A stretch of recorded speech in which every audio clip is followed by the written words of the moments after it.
Hi, my name is Deborah Fox, and I'm the Artistic Director of NYS Baroque in Ithaca and Syracuse, and of Pegasus Early Music in Rochester, New York. I'm so pleased to welcome you to our concert today.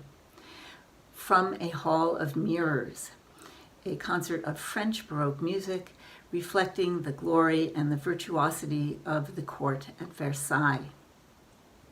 Before we go further, I'd like to point out that, like all good videos these days, I have a cat in mind. Our musicians today are Geoffrey Burgess on oboe and Leon Schelhase on harpsichord. They're well known to our upstate New York audiences for their many performances for us on our live series over the years. Geoffrey is originally from Sydney, Australia, and he's not only a world-renowned oboist, he's also a musicologist with a degree from Cornell University in Ithaca, which is where we first met. He's also a professor of Baroque oboe at the Eastman School of Music in Rochester, and he is the author of several books on musical performance practice and the oboe. Right now, he's working on a historical novel about Caspar Gleditsch, who was the oboist for Johann Sebastian Bach. And if you missed his engaging presentation for us from the fall, called Thorn of the Honey Locust, you can still watch it on our YouTube channel. Leon is from Cape Town, South Africa, and right now he teaches harpsichord and historical performance practice at the Curtis Institute of Music in Philadelphia, which is where they both live. Leon's performance career has taken him all over the world, and many times here to upstate New York, where a few years ago he directed our production of Acis and Galatea, which you can also see on our YouTube channels. So just a little housekeeping before we meet Leon and Geoffrey.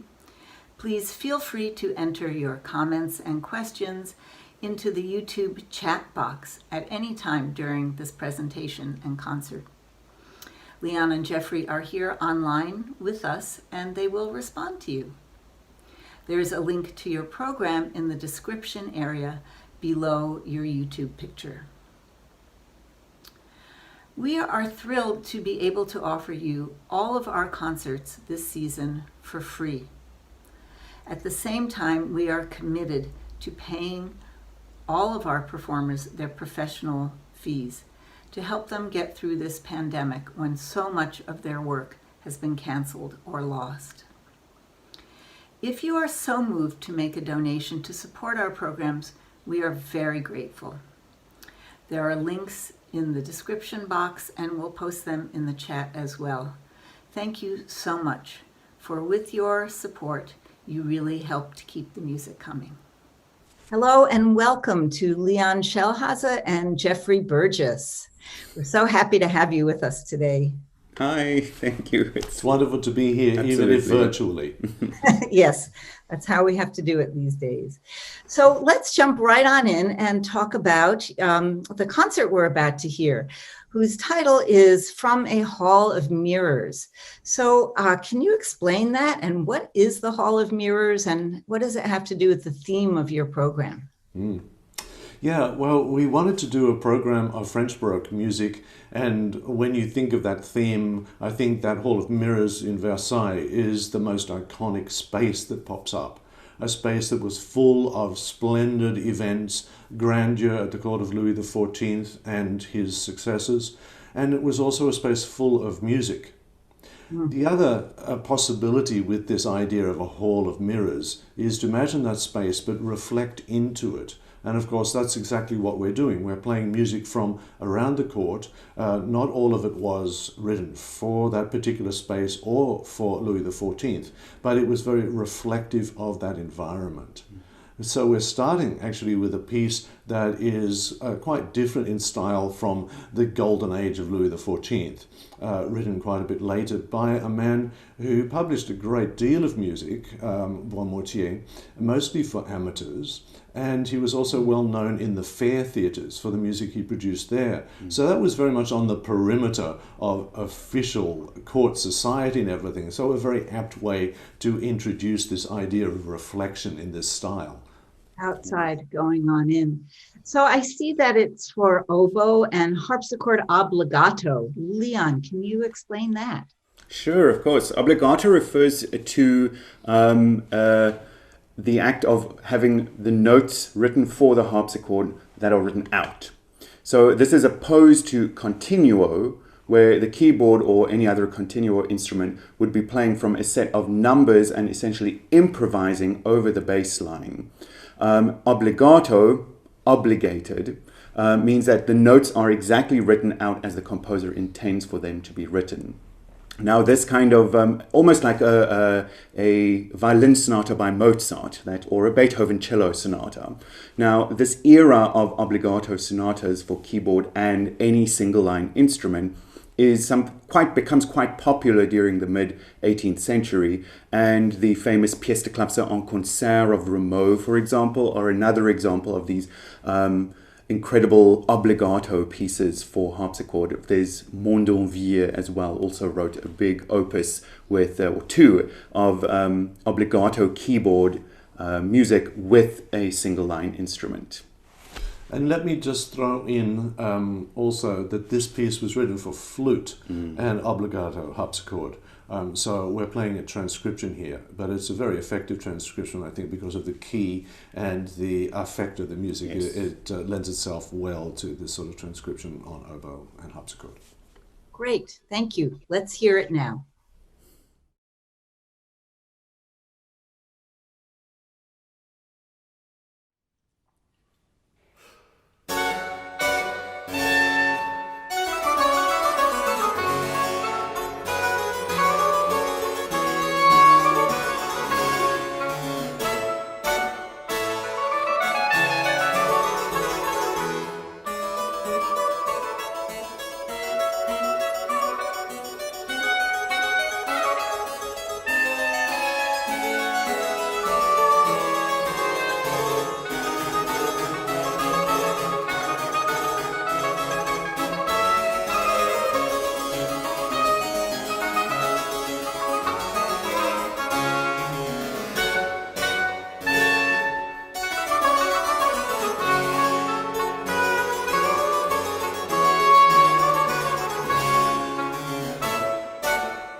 So the next piece then is actually two pieces combined by François Couperin.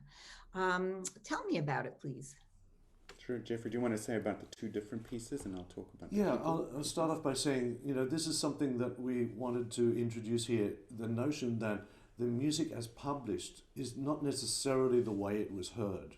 And that if you were at someone's salon, there might be entertainment by a keyboard player or any number of musicians that would put together a collection of pieces just sort of spontaneously in the flow of conversation, as it were. So that's why we introduced a couple of pieces here, also to break up the texture of the solo harpsichord and have the oboe with now continuo harpsichord on these two pieces of Couperin from an earlier set, interspersed with these later pieces. And Leon, why don't you tell us about those crazy titles on these pieces? Of course. I mean, other than the title being crazy, what most people notice usually about François Couperin's keyboard music is that it's so incredibly rich in ornamentation. And this particular order, just like all of them, is exactly the same. There's no exception. So it's an incredible order of pieces. I'm only doing select ones out of them. I'm not doing the entire order. But those mystifying titles are something that we always notice, and they become more and more mystifying the later Couperin's pieces become. In the beginning, there would be just like an allemande or a sarabande or a dance, and then a few what we call character pieces come in.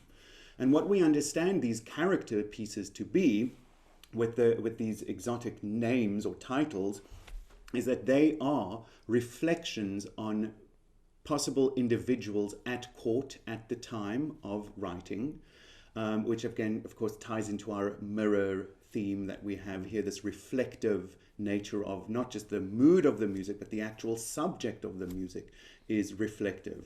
An example would be for the first two pieces that go together as a pair, the Les Vieux Seigneurs and the Jeunes Seigneurs. You have this very serious sarabande in the beginning of the old masters kind of being stoic about their ways in an old-fashioned kind of dance. And then we jump to the young masters who are tittering with each other, moaning and bitching and complaining and having attitudes. And you'll see me jump between keyboards a lot, also an immense amount of ornamentation, and also in a very new key signature of 2/4, which was not that often used, but is quite an exciting energy to the music. One of the best titles in the set that we have is the La Divine Babiche, which you must take note. It's quite a slow, plaintive piece, but we think that it is referring to a very particular individual who was female and rather corpulent, large, and had a lapdog that she had on her lap. that she would fawn over and, have inappropriate kind of social enactments with the dog. And it's so wonderful because he even gives a program, or not programmatic, but the tempo indication or the mood indication is voluptueusement. Wow. It just creates such a wonderful Baroque image, doesn't it? Yeah. And then, of course, to end the keyboard set is the magnificent Chaconne L'Amphibie, whose title is just like everything with Couperin, has so many layers of meanings. He does indicate that it has to be in the style of a chaconne, but it is quite complicated what the meaning might be. We definitely think about amphibians, of course, frogs. That's a very shallow way of looking at it. We then have this notion of the court fop, who jumps, who basically is two-faced, who will jump, who will always present the best no matter what his allegiances are.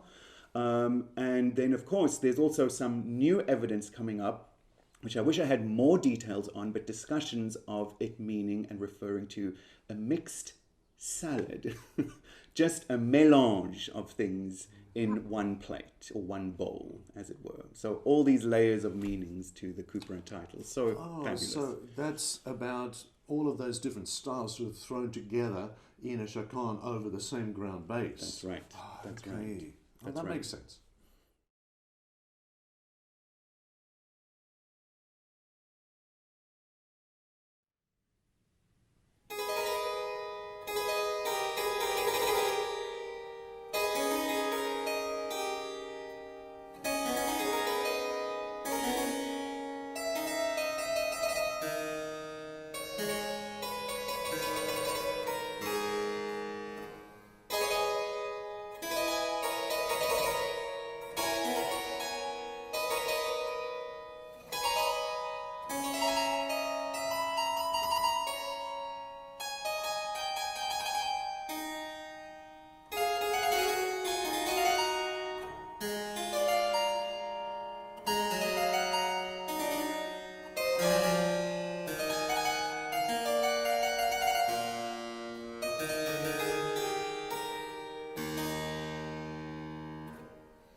So next we have some pieces for solo harpsichord that Leon will play for us by two Forquerays, Antoine and Jean-Baptiste. So is this a collaboration? Can you tell us about that? Of course. We have to go back a little bit and delve into gamba, the gamba world. The famous Marin Marais was said to be the saint of the viola da gamba, whereas Antoine Forqueray was said to be the devil of the viola da gamba. He was apparently an incredibly furiously intense mega player, as it were, and with an attitude to match. He did have a legacy, of course, for this characterizations of his own pieces, which are fiendishly difficult in their own right. And it is because of this reputation that years later, after his death, his son, Jean-Baptiste, decided to cash in on his dad's fame and transcribed of his gamba pieces for solo harpsichord and published them, and obviously did okay because of it. They're quite famous, and they've made themselves into the canon, as it were, of the harpsichord literature of the mid 18th century. You can tell that it's gamba music because it's incredibly low and loud and rich, which of course the French also favored when they wrote for the harpsichord anyway. The instruments sound really good over there. In the case of the three pieces I'm doing, also extrapolated from a larger suite. It's only the first piece that exists in gamba form that we know. The other two, the Duvaucel and the Chaconne, Morangy, that is thought to be just the son that wrote that, but also wrote gamba versions of it, saying that it's his dad. But we don't know that, we don't have it in his dad's hand to know that it's his dad that did it. So the gamba versions do exist, but we don't know if it's his dad. So you'll hear that it's an incredibly rich, dense sound, thick chords in the left hand, and I think the harpsichord, this particular harpsichord, also sounds rather splendid and perfect for this kind of literature.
So the last piece on our program is the 11th Sonata by Jean-Féry Rebel, who is such a colorful composer. So tell us about that sonata. Yes, he's absolutely one of the most amazing composers of the era, in a way. Some of the people listening today might know his Element, which starts with the representation of chaos with a 7-note chord being thrashed through and resolved gradually with all the elements having their own dances and everything. He also wrote a wonderful piece called Carre De La Dance that goes through every dance form within about 3 minutes of music. It's just an astounding piece. And this one is equally astounding. It's a real virtuosic tour de force for violin. Yes, violin. I'll get to that in a moment. Rebel was a virtuoso on the violin, and he was appointed premier violon at the opera. So he was quite closely associated with the court and that society around 1700 up to 1720. And so I'm playing a transcription of this piece, of course.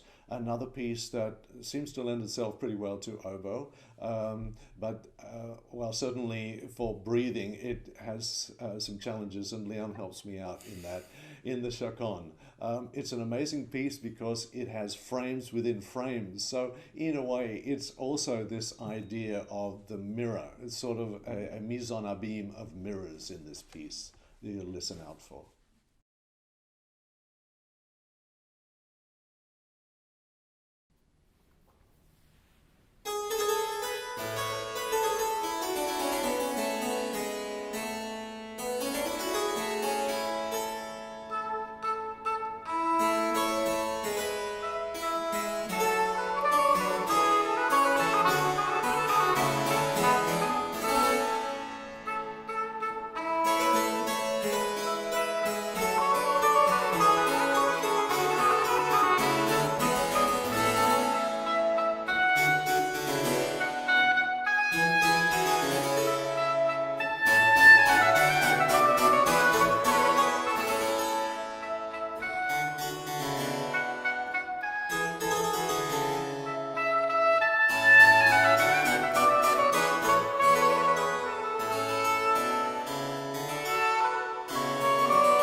So thank you, Leon and Geoffrey, for this beautiful, thrilling concert.